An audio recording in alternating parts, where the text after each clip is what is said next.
श्री कृष्ण ने अपनी प्रिय 8 रानियों के साथ होली खेली एवं रास विहार किया। जैसा मैं तो नीतू पंडित चैनल पर सबका स्वागत करती हूँ। इस कथा का वर्णन सुखसागर में मिलता है।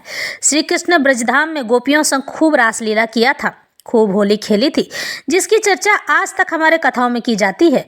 पर एक होली द्वारका में अपनी 8 प्रिय रानियों के साथ भी खेलते थे, जिसकी चर्चा आज भागवत कथा में की जाएगी। उसके साथ साथ वन विहार और द्वारकापुरी का गौरव भी वर्णित है। उनके सभी पुत्रों का वर्णन भी मिलता है। तो आज की कथा आरंभ करते हैं। श्री सुखदेव जी कहते हैं, परीक्षित से भगवान श्री कृष्ण से रचित वह द्वारकापुरी अति अलौकिक तथा दिव्य थी, जिसमें देवताओं ने अपनी सुधर्मा सभा और कल्प वृक्ष को भी भेज दिया था। उसमें सड़कें, हाट, बाट, चौहाट सभी सुंदरता से सजे हुए व जल से छिड़के हुए तथा सुंदर थे। उनके दोनों ओर सुंदर सुंदर वृक्ष सुगंधित पुष्पों से लदे रहते थे। उस द्वारका के मध्य में भवन सोने, चांदी, मणियों तथा स्फटिक पत्थर के बने हुए थे। हाथी रथों की भीड़ सदा रहती थी। सड़कों, मार्गों में उत्तम रत्नाभूषणों तथा वस्त्रों से सजे हुए यदुवंशी तथा युवतियां आती जाती थीं। उन स्त्रियों के अंग प्रत्यंगों से यौवन फूटा पड़ता था। जब वे अपने महलों में गेंद खेला करती थी या क्रीड़ा करती हुई कोई अंग वस्त्रहीन हो जाता था, यानी उनके शरीर से कोई वस्त्र गिर जाता था या उनकी चुन्नी नीचे गिर जाती थी, वहाँ ऐसा प्रतीत होता था मानो बिजली सी आ चमकी हो, कौंध गई हो। उन लक्ष्मीपति भगवान श्री कृष्ण की ऐसी दिव्य द्वारकापुरी थी और ऐसे ही दिव्य उनके निवासी थे। उस पुरी में उपवन, उद्यान, वाटिकाएं अति रम्य थीं। उसमें सुंदर सुंदर तालाब थे, जिनमें कमल खिलते रहते थे। उनके पराग से वायु महक कर सर्वत्र बहती रहा करती थी। उनमें हंस सारस विहार करते रहते थे। उपवनों में कोयल पक्षी कलरव करते रहते थे। भगवान श्री कृष्ण भी ऐसे दिव्य नगर में अपने दिव्य भवनों में अपनी प्रिय पत्नियों के साथ विहार किया करते थे।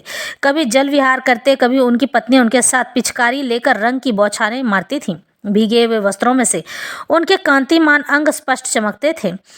वो इतना डूब जाती थी उनके साथ होली खेलने में कि उन्हें पता ही नहीं होता था कि दिन और रात कब आई और कब बीत कर चली गई। सभी के सभी मिलकर श्री कृष्ण के साथ होली में मग्न हो जाती थीं। उनकी चोटियों के फूल गिरने लगते थे। वे उनके साथ क्रीड़ा, जल विहार, फाग आदि खेलने में ऐसी तन्मय हो जाती थीं कि वे अपने को बिल्कुल भूल जाती थीं। भगवान श्री कृष्णचंद्र अपनी पत्नियों के साथ विहार करते हुए ऐसे प्रतीत होते थे जैसे मानो हथनियों के साथ गजराज जल क्रीड़ा कर रहे हों। क्रीड़ा करने के पश्चात अपने वस्त्रों को उन नर्तकियों तथा बंदी जनों को दे देते थे, जिनका जीवन निर्वाह ही उन पर निर्भर करता था। वे पत्नियां सदा भगवान श्री कृष्ण में ही आकृत रहती थीं। वे कभी कभी उनके प्रेम में ऐसी उन्मत्त हो जाती थीं कि वे कहने लगती, रानियां कहती, हे कुहरी, तुझे रात भर नींद नहीं आती है क्या? तो हमारी भांति अवश्य अपने प्यारे के विरह में विलाप करती रहती फिरती है। अरे चकवी, तू रात्रि भर अपने नेत्र बंद किए अपने पति के मिलन की कामना करती रहती है, लालसा में यूं ही बैठी रहती है। उसी भांति हम भी जब हमारे प्राण प्यारे चले जाते हैं तब उन्हीं के ध्यान में बैठी रहती हैं। अरे समुद्र, तू निरंतर गरजता रहता है। हम समझ गई कि हमारे प्यारे श्याम सुंदर ने तुम्हारी गंभीरता धैर्यता छीन ली है, तभी तुम हमारी भांति दुखी हो रहे हो। हे चंद्रदेव, तुम्हें राज्य यक्षमा का रोग हो गया है। तुम भी हमारी भांति दुबले पतले होते रहते हो। जब हमारे प्राण प्यारे हमसे अलग हो जाते हैं तब हम भी उनके वियोग में छीन हो जाती हैं।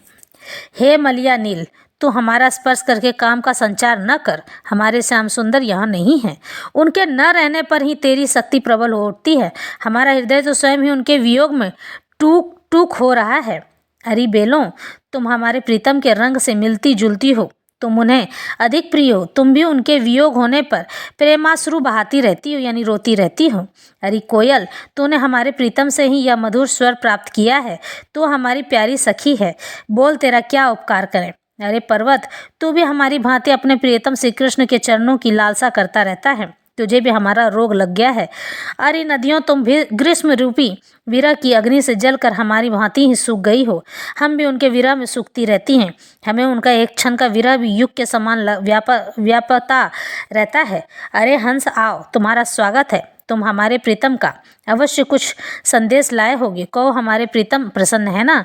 उन्हें हम विरहनियों की कभी याद आती है? वे अब कब हमारे निकट पधारेंगे? क्या उनको लक्ष्मी जी ने तो नहीं बिरमा लिया है? अरे हंस, क्या हम में कोई भी लक्ष्मी के समान सुंदर नहीं है?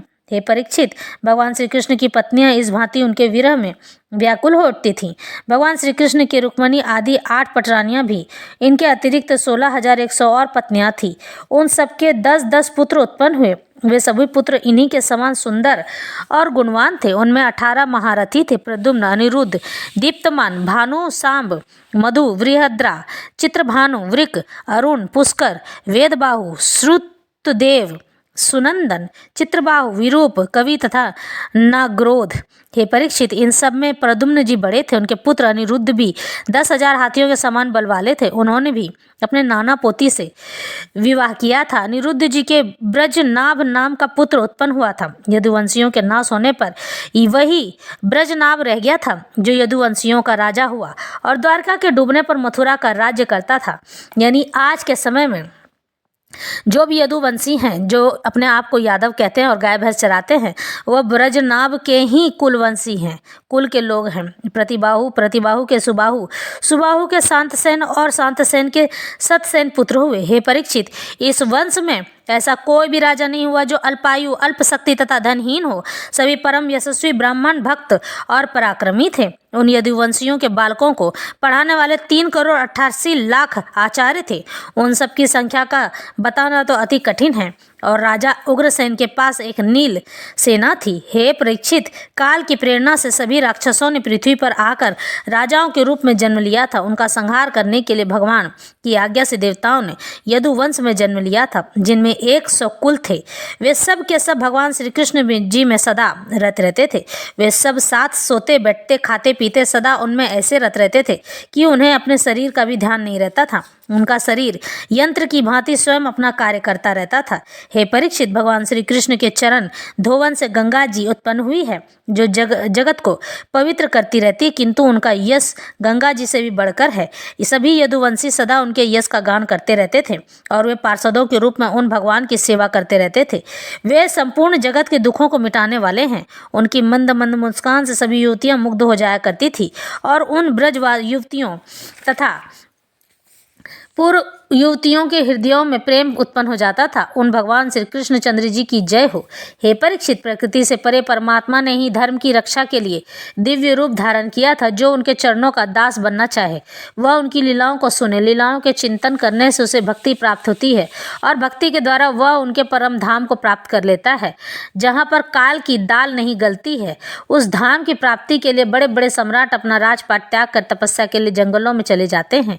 इसलिए मनुष्य को उनकी कथा लीलाओं का सदा श्रवण करते रहना चाहिए। तो ये थी आज की कथा, यहीं संपन्न होती है। आशा है आपको आज की भागवत अच्छी लगी होगी। भागवत में केवल श्री कृष्ण के बचपन का या फिर कुरुक्षेत्र का वर्णन ही नहीं करना चाहिए, बल्कि उनके ऐसे भी वर्णन सुनने चाहिए जिससे आपके जीवन सुखमय हो सके।